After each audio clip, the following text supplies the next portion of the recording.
The moment Marcus Cole realized his heart was beating without orders, he understood this war wasn't just between empires. It was a battle between programmed love and the terrifying freedom of choosing to love. Subscribe if you want to see how a chained gift becomes a chosen bond. Marcus Cole woke up in love. Not slowly. Not gently. It hit him all at once, like a blast wave inside his skull. His eyes flew open as he sucked in a sharp breath, his heart pounding so hard it hurt. He sat up on his narrow bunk, hands pressed to his temples, trying to steady himself. Something was wrong. His emotions felt too loud. Too big. His chest ached with a deep, burning feeling that made it hard to think. Thoughts scattered in his mind like frightened birds. He felt warmth, longing, devotion, feelings so strong they made him dizzy. And beneath it all, he felt her. She was far away, across the emptiness of space, but Marcus could sense her presence as clearly as if she were standing in the room. A connection pulled tight inside his head, humming with purpose. "My God," he whispered. "What did you do to me?" The answer rose from his memory, clear and cold, placed there like a file stored in his brain. Operation Bridgekeeper. Humanity's final gamble. After 30 years of war against the Valkari Empire, both sides were exhausted. Billions were dead. Worlds were burned empty. No treaty had lasted more than a few months. So the leaders tried something desperate. They took a human soldier and bound him, neurologically, to the Valkari Empress. They programmed him to love her. Completely. Without question. A living symbol of peace. The tool. That tool was Marcus Cole. He had been chosen because of his record. 15 years of combat. 3 Purple Hearts. A reputation for loyalty that never broke, even under torture. The commanders had called him a hero. They had not told him they would rewrite his mind. Marcus swung his legs off the bunk and stood, his knees shaking. He looked down at his hands. They felt like his own, but somehow not. Everything felt familiar and foreign at the same time. The implant inside his head pulsed softly, as if sensing his distress. "She is your purpose," it whispered without words. "She is not a threat." "I didn't agree to this," Marcus said aloud. The implant did not answer. It did not need to. 3 days later, the transport ship Meridian dropped out of faster-than-light travel above the Valkari homeworld. Marcus stood in the arrival chamber, wearing formal clothing the diplomats had chosen for him. A deep blue outfit that felt like a costume. He hated it. He hated how calm he felt. The love inside him was constant now. Heavy. Suffocating. He loved a woman he had never met. The Valkari delegation waited on the landing platform. They were tall, sharp-featured beings with skin like polished black stone. Their eyes glowed softly in shades of amber and gold. They moved with quiet grace, like predators who did not need to rush. Marcus's soldier instincts screamed warnings. The implant crushed them instantly. She is safe. She is everything. Then he saw her. The Empress stepped forward, away from her guards. She was smaller than he expected, barely reaching his chest in height. Her ceremonial robes were deep purple, heavy with symbols of power, but they could not hide how young she looked. Delicate, almost fragile, yet standing straight, unafraid. Her amber eyes met his. The implant sang. Marcus dropped to his knees before he could stop himself. The motion felt forced, automatic, like his body no longer belonged to him. "Your Imperial Majesty," he said, his voice steady despite the storm inside his chest. "I am yours." The words tasted like honey and ash. The Empress tilted her head slightly, studying him. Her expression was calm, unreadable. "Stand," she said. Her voice was softer than Marcus expected. No command. No anger. "I did not ask you to kneel." Marcus hesitated. The implant pushed him to stay down, to bow lower, to declare his devotion again. But something in her tone broke through the fog. He stood. Up close, he could see faint scars on her hands. Old ones. Not ceremonial. "You are the one they bound," she said, switching to perfect English. "The human they programmed." "Yes, Majesty." She watched him closely. "Do you feel it?" Marcus swallowed. "Yes." "The love," she said. The artificial bond. He did not lie. He could not. Yes, he said quietly. I feel like I would die for you. Like you are the most important thing in the universe. He paused, forcing himself to continue. And I know none of it is real. Something flashed in her eyes. Surprise, perhaps. They told me you would be simpler, she said. A loyal servant. Unable to question. I am a soldier, Marcus replied. Not a fool. Her guards shifted, hands moving closer to their weapons. The Empress raised one hand. Peace, she said. He speaks honestly. Few do. She turned and began walking toward the palace interior. Come, Sergeant Cole, she said. Let me show you where you will live. Marcus followed. As they walked, the implant flooded him with warmth just from being near her. But comfort, belonging. At the same time, his trained mind counted exits, measured distances, noted guard positions. He hated that both things were happening at once. His assigned quarters were luxurious compared to military standards, but the walls felt too close. The door sealed behind him with a soft hiss. Marcus stood by the window, staring out at a city of crystal towers and glowing gardens. He tried to separate his real thoughts from the implanted ones. He loved her. That was undeniable.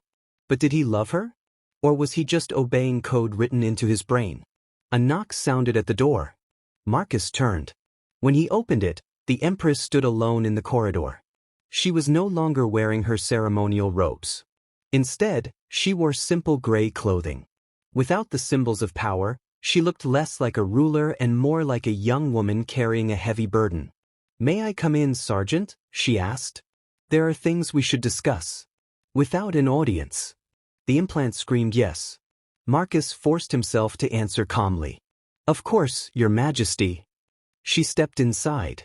You may call me Lyra, she said softly. Titles grow tiring. Marcus straightened. That would not be appropriate. She turned, meeting his eyes. I am asking you to be inappropriate. For the first time since the implant activated, Marcus did not know what to say.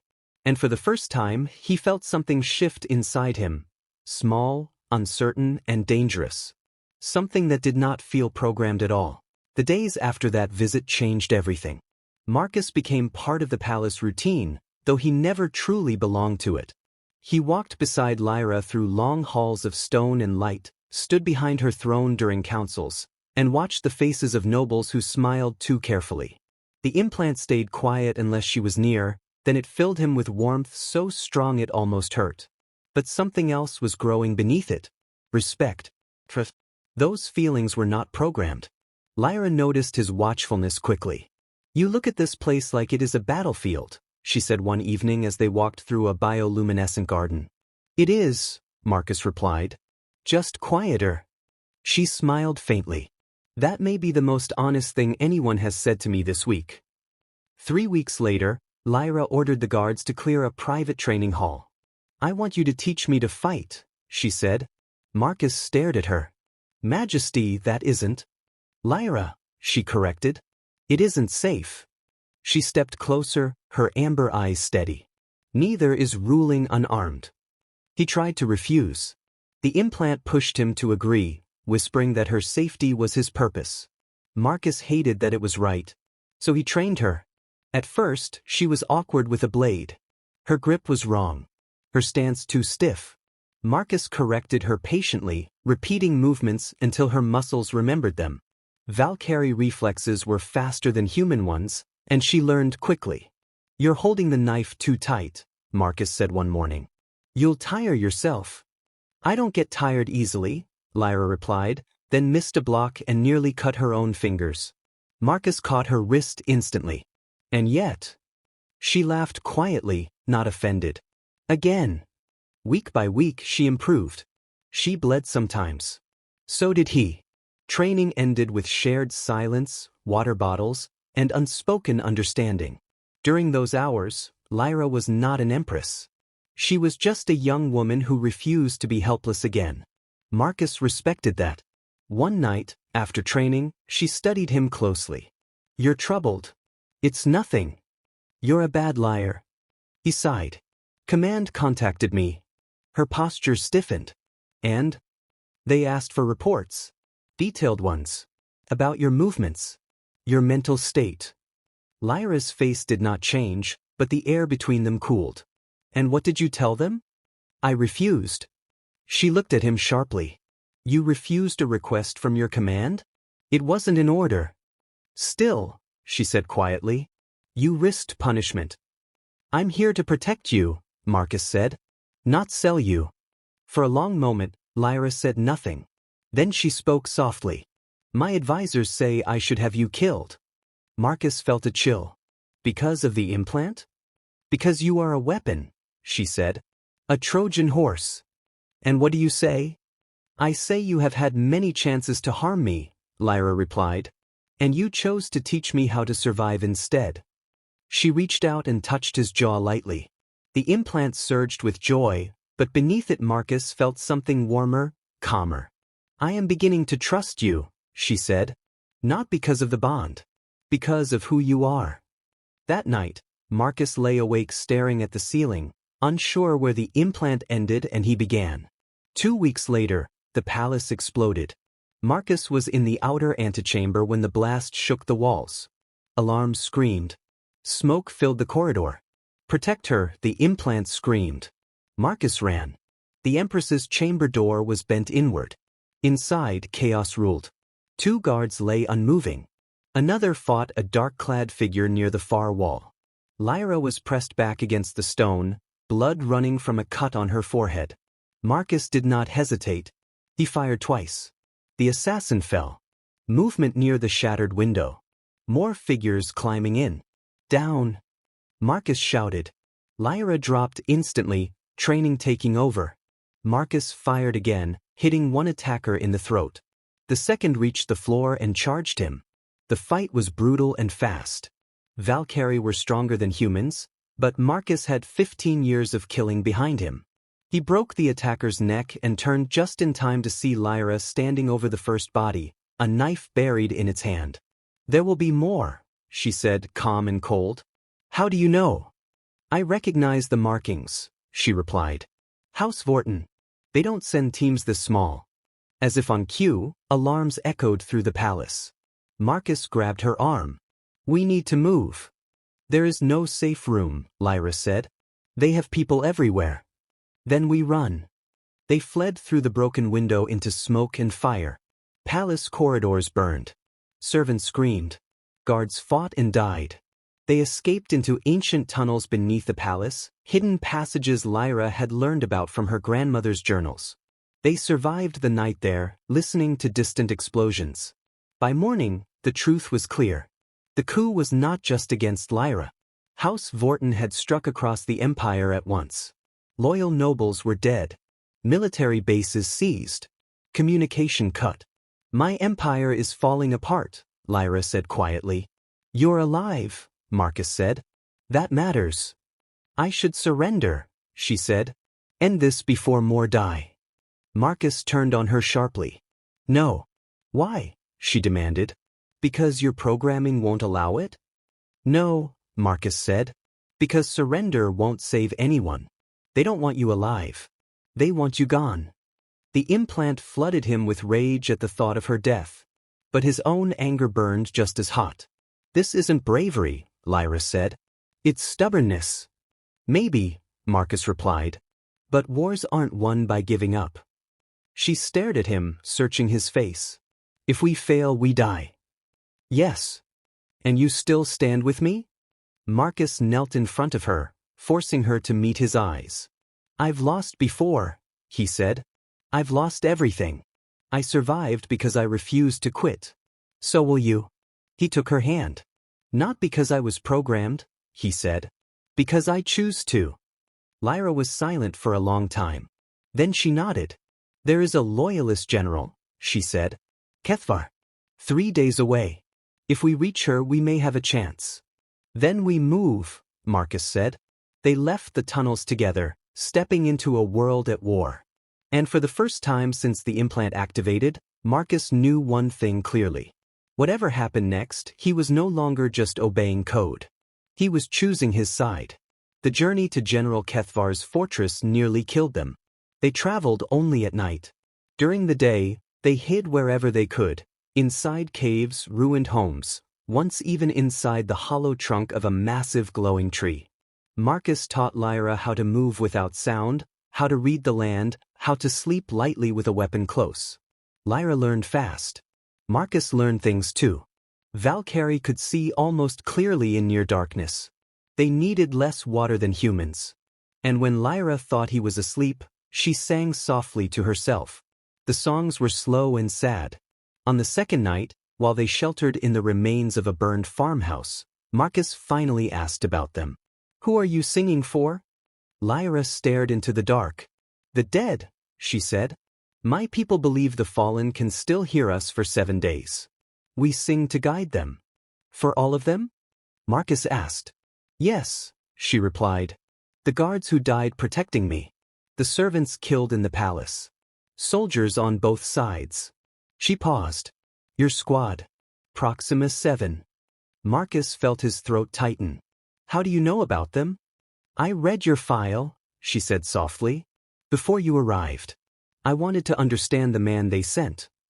He said nothing. "You were the only survivor," Lyra continued. "You carried the wounded for kilometers under fire." "They still died," Marcus said. "I failed them." "You survived," Lyra said.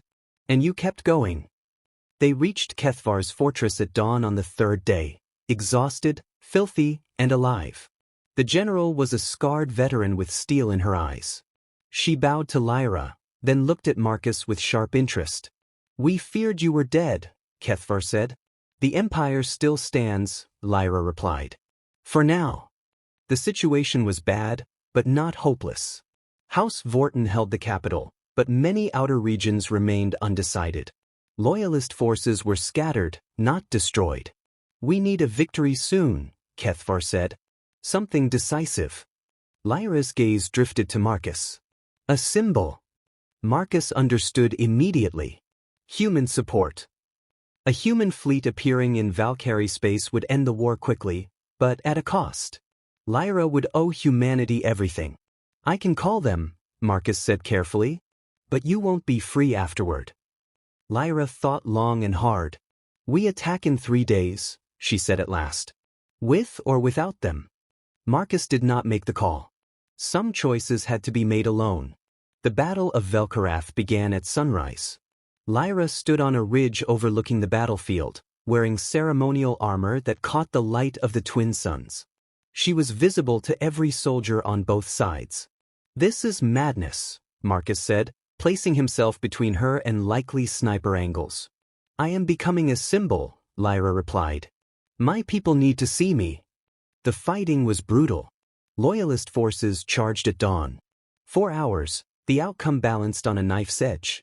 Then Vorten reserves appeared. "Retreat," Kethvar ordered. Marcus saw the lines breaking. "We have to go," he said urgently. "No," Lyra said. "If you stay, you die." "If I run, everything dies," she replied calmly. "I'm going down there." "You don't have to," Marcus said. "I can."